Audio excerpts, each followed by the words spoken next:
Isang kwento ng matinding pagsubok at hindi matitinag na pag-asa ang naging inspirasyon ng maraming netizen matapos ibahagi ang tagumpay ni King Nixon C. Mabanta, isang bagong arkitekto na nagtap pa sa 2 licensure exam sa kabila ng halos 9 na buwang pagkaka-bedridden.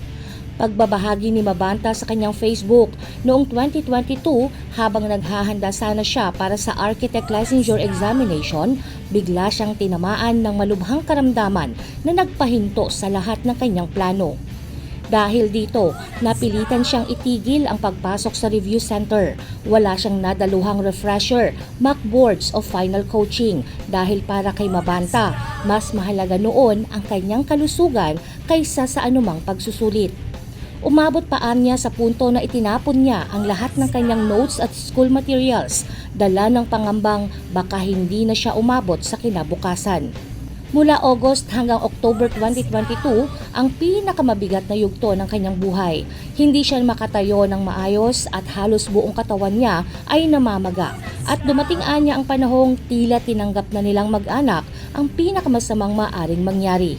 Gayunpaman, pagsapit ng huling bahagi ng 2022, unti-unti siyang bumangon. Sa kabila ng kahinaan, naglakas loob siyang kumuha ng Master Plumber Licensure Examination noong 2023 sa pamamagitan ng self-study at nagbunga ito nang pumasa siya at nag-top 2 sa exam. Hindi rito nagtapos ang kanyang laban. Taong 2025, muling hinarap ni Mabanta ang Architect Licensure Examination matapos ang masinsinang self-review.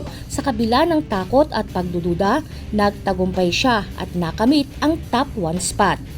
Umani ng papuri ang kanyang kwento na para sa marami ay patunay na ang determinasyon, pananampalataya at tiyaga ay kayang daigin kahit ang pinakamabigat na hamon sa buhay.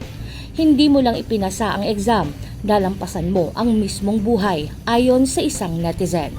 Jovelyn Astrero para sa Balitang Unang Sigaw.